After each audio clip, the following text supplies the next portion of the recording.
Because we actually are also joined by the chairperson of Atheist Ireland, Michael Nugent.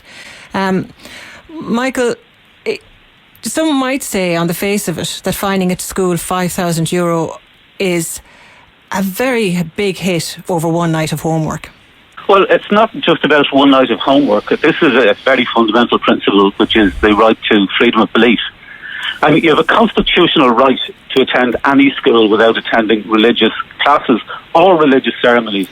And what this ruling shows is that schools can't get around that by punishing children who don't take part in religion and rewarding children who do. I presume that the amount that was awarded was a reflection of, first of all, the need to create a deterrent for schools doing this in future, and also the problems that the family had. The family ended up having to take their child out of the school, which caused considerable inconvenience.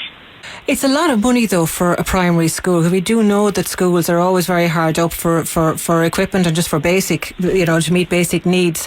Would that money not have been better spent on gym equipment or SNAs? And a point made in relation to it by the WRC? Well, that's up to schools then. If schools don't want to be compensating parents for discriminating against them against the law on the ground of religion, then they should study the Act, and they should realise that just because they're doing things on the basis of religion, which is their motivation for the discrimination, that doesn't allow them to ignore the law. And is this the first of its kind, a ruling like this from the WRC in relation to this particular issue? Yes, what's happened over the last few years is schools used to just directly force children into religion, into both classes and ceremonies.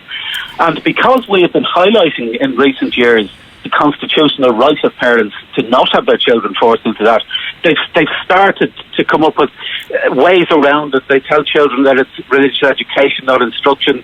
They're ignoring the requirements in the new Admissions to Schools Act to give details in the admissions policy of how they will accommodate children.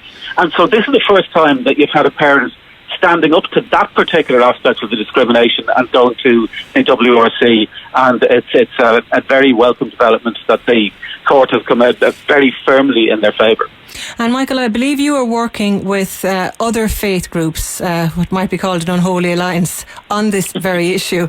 Can you tell me a bit about that? Yes, we have an alliance with the Ahmadi Muslim community of Ireland, which is a minority Muslim group, and the Evangelical Alliance of Ireland, on the issue of secular education, also secularism more widely. But though all three of our groups, although we obviously have very different views on the metaphysics of the universe, we're all discriminated against on the grounds of religion, particularly in Irish schools.